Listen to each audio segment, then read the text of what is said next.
어제 민주당의 윤리심판원이 각종 비위 의혹으로 원내대표에서 물러난 김병기에 대해서 9시간 동안 마라톤 회의 끝에 제명을 결정했습니다. 김병기가 원내대표로 물러난 지 13일 만에 제명을 당했지요. 즉각 김병기는 재심 청구를 하겠다. 의혹이 사실이 될 수는 없다라고 말하면서 강하게 반발을 했습니다. 이제 정청래가 의원총회를 열어서 김병기의 제명을 확정할 방침으로 알려졌습니다. 깜나라 조진국 시간입니다. 이제 다시 2라운드의 명청대전이 벌어지게 됐다. 이빠 찌는 사람들은 이렇게 말들을 하고 있습니다. 싸움 볼만하다는 얘기 아니겠습니까? 이재명의 사람 김병기를 정청래가 의원총회를 열어서 제명을 확정짓겠다라고 말하고 있으니 볼만한 싸움이 시작되고 양측은 본격적으로 전운을 감동시키고 있다는 얘기 아니겠습니까? 전운이 감돌고 있다라는 얘기 아니겠습니까? 요즘 민주당을 보면은 그야말로 위태위태하지요. 미국 법정에서 마두로를 갖다 전격 체포 압송하고 법정에 세웠지 않습니까? 그것이 마약 문제도 있지만은 가장 큰 문제는 부정선거 조작 문제다. 이것으로 재판을 받고 있는데 그 여파가 심상치가 않습니다. 그리고 그 조짐도 매우 좋지 않아 보이고 있습니다. 여기에 트럼프의 핵심 참모 가운데 한 사람인 고든 창이 우리나라 선거에 대해서도 언급을 했었는데 양정철을 꼭 집어서 표도둑 행동 대장이다 이렇게 직접 언급을 하지 않았었습니까? 그러니까 우리로서는 조금 개운하지 못하고 찝찝하다 그런 생각을 갖고 있는 것 아니겠습니까? 마음이 편할 리가 없습니다. 여기에 이해운이 장관 청문회 자체도 대단히 시끄럽게 이재명의 발목을 잡고 있는 분위기 아니겠습니까? 그러니까 한마디로 민주당은 여기저기에서 지뢰밭을 거닐고 있는 그런 분위기가 아닐까 저는 개인적으로 그런 생각도 해봅니다. 이런 와중에 김병기의 제명 문제가 어제 열렸습니다. 먼저 한동수 윤리심판원장이 늦게까지 9시간 동안 마라톤 회의를 한 끝에 이렇게 결론을 내렸습니다. 징계 시효의 완성 여부와 사안의 중대성 등을 종합적으로 고려해 볼 때에 심의 안건에 대해 제명 처분을 의결했다. 징계 사유에 대해서는 보도된 대로 대한항공 호텔 숙박권 수수 그리고 쿠팡 여의도 호텔에서 70만 원짜리 점심을 먹은 것이 포함되어 있다. 그리고 공천 헌금 관련 의혹도 일부 포함되어 있다라고 얘기하고 있는 것 아니겠습니까? 윤리심판원은 어제 낮 2시부터 9시간 동안 마라톤 회의를 갖고서 결국은 김병기를 제명 처분하기로 결정을 했는데 만약에 윤리심판원이 결정을 내리지 못하면은 정청래는 긴급 최고위를 열어서까지 비상징계를 하겠다라고 마음을 먹었던 것 같습니다. 그러나 윤리심판원이 징계를 결정하면서 최고위는 취소가 됐었죠. 그렇다면은 정청래의 마음을 그대로 읽어볼 수 있는 그런 분위기 아니겠습니까? 반드시 김병기는 정리하겠다. 그런 뜻 아니겠습니까? 이제 그 결과 윤리심판원의 보고를 받은 다음에 의원총회 회부되면서 정청래는 버티게 쭉 견뎌왔던 김병기를 완전히 당에 부담을 주고 있기 때문에 미리 제거하겠다. 그런 뜻 아니겠습니까? 물론 윤리심판원에 대해서 김병기도 나름대로 해명을 하긴 했었습니다. 공천헌금 수수 의혹에 대해서는 3년의 징계 시효가 지나서 징계 사유가 되지 않는다. 그러나 윤리심판원은 국회의원들은 선출된 자들은 공직자의 품위 유지 그리고 청렴 의무 등을 위반했기 때문에 반드시 징계를 해야 한다라고 강하게 나왔던 모양입니다. 또한 아들의 대학 편입 그리고 취업 청탁 문제, 아내의 동료 의원들에 대한 법인카드 13가지 정도를 거론하면서 윤리심판원이 결국은 제명 처리를 했었는데 동료 의원들이 그동안 김병기에 대해서 눈치를 보면서 탈당을 하는 것이 좋지 않겠는가, 스스로 물러나는 것이 좋아 보인다 이런 얘기를 했었지만은 그때마다 김병기는 아주 강하게 반발을 보였었죠.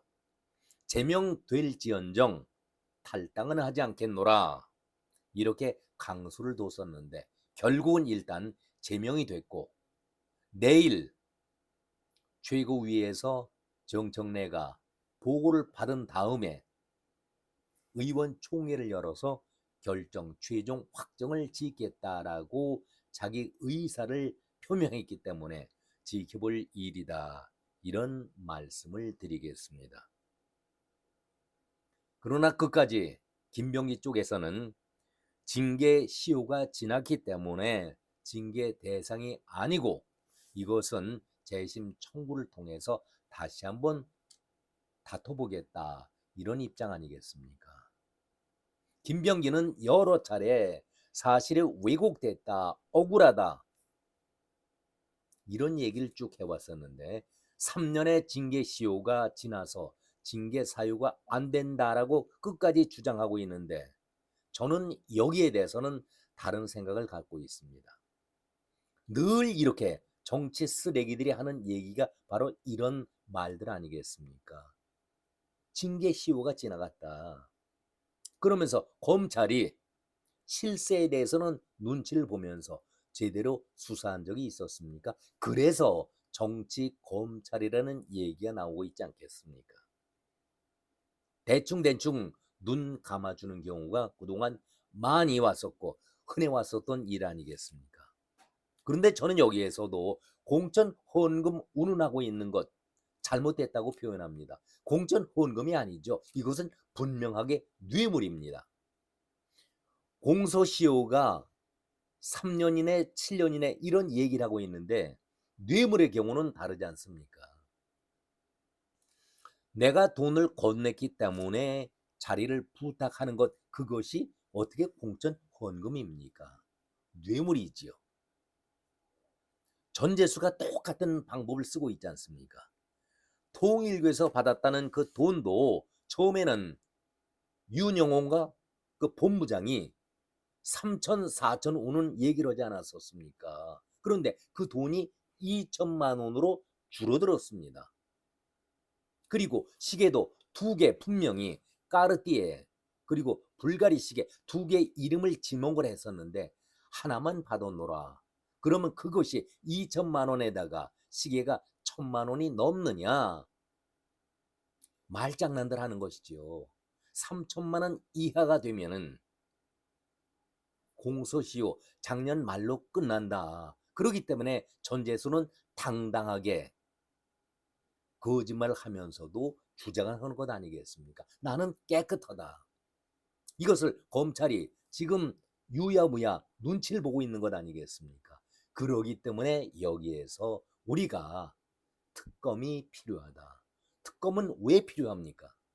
살아있는 권력을 상대로 해서 조사하기 때문에 살아있는 권력에 대해서 검찰이 무섭게 칼을 들이댈 수가 있겠습니까? 그러니까 3천만 원 이하로 짜 맞추기 식으로 공천 헌금 조작을 하고 있는 것 아니겠습니까? 그것이 전제수의 지금까지의 상황이었습니다. 우리 서민들로 볼 때는 상상도 못할 그런 일이죠. 이 검찰이 방조했다라는 의혹을 지울 수가 없는 그런 입장 아니겠습니까? 그러다 보니까 전재수가 오히려 더 큰 소리를 치고 있는 것 아니겠습니까? 반드시 전재수 문제는 특검으로 정리를 해야 한다. 이것이 옳은 방법입니다. 자, 다시 김병기 얘기 쪽으로 넘어가겠습니다. 김병기는 전재수와 똑같은 논리로 억울하다, 이런 얘기를 계속하고 있습니다. 아니, 징계시효가 지났던 안 지났던 간에 금액이 3천이다 4천이다, 시계가 1,000만이 넘는다 안 넘는다, 그것을 떠나서라도 더러운 돈을 받았다라고 하면은, 또 더러운 짓을 했다라고 한다면은 자기 양심이라는 것이 있는데, 징계시효가 끝났으니 처벌이 불가능하다, 이렇게 어떻게 주장을 할 수 있습니까? 이것이 뻔뻔한 사람 아닙니까? 그렇다면은 억울하다, 억울하다는 그 뜻이 내가 나쁜 짓을 하긴 했고 돈을 받기는 받았지만은 그 기간 동안 탈 없이 잘 넘겼는데 나중에 들통이 난 것이 억울하다, 그런 얘기 아니겠습니까? 참으로 아주 뻔뻔한 그런 인간 아니겠습니까? 정청래도 힘이 있을 때에 대표로 이참에 자기 당을, 민주당을 자기 당으로, 내 당으로 만들겠다라는 야심이 있는 것 아니겠습니까? 이재명과 똑같은 그런 생각이지요. 같은 길을 걷겠다, 그런 발상 속에 이렇게 김병기, 이재명의 핵심을 몰아세우고 있는 것 아니겠습니까? 지난번 총선 때에 이재명이 당대표하면서 어떤 일이 벌어졌습니까? 친명 횡재, 비명 횡사, 친명 횡재, 비명 횡사. 아, 이것 정청래가 다시 반복하지 말라는 법이 있습니까? 완전히 이번 기회에 이재명의 측근인 김병기를 거꾸로 들이겠다. 일단은 원내대표로 한병도가 선출이 되지 않았었습니까? 한병도는 이재명과는 색깔을 좀 달리하는 그런 문재인 계 아니겠습니까? 문재인 쪽 사람입니다. 그러니까 김병기 제거 자체가 이재명의 당 장악력을 무력화시키겠다, 그런 말 아니겠는가? 저는 이런 말씀을 드립니다. 이렇게 되자 김병기가 제명 처분을 받자마자 자기 페이북에다 이런 글을 올렸습니다. 아주 재미있지요.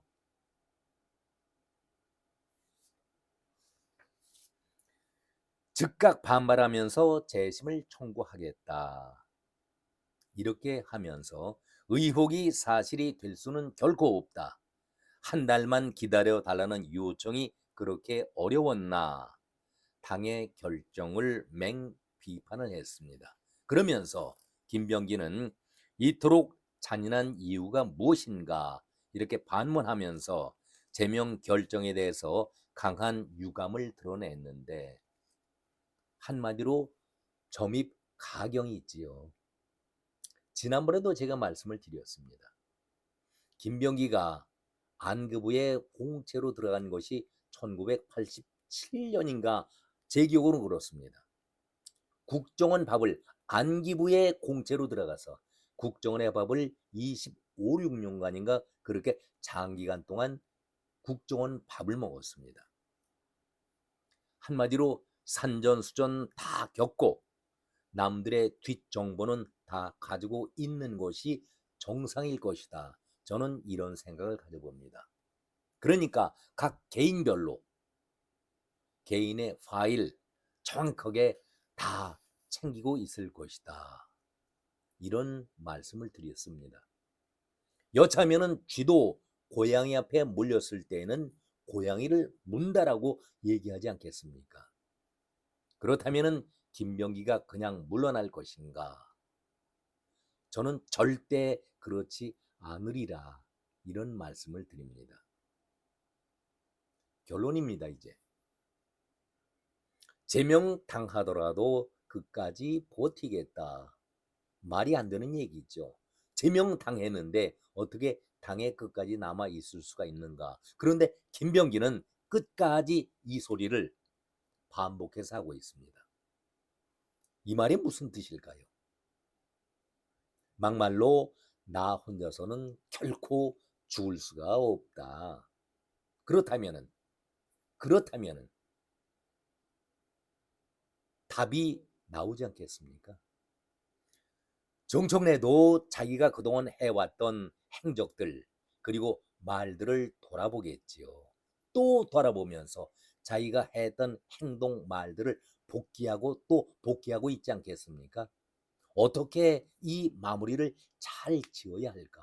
그래야 내 당, 정청래 당이 되지 않을까 고민하고 있을 겁니다. 그렇다면 정청래는 어떤 대안을 갖고 있을까? 이를 바라보고 있는 이재명의 침묵이 오래 갈 것인가? 이것도 볼만한 대목 아니겠습니까? 오늘은 여기까지 말씀드렸습니다. 고맙습니다.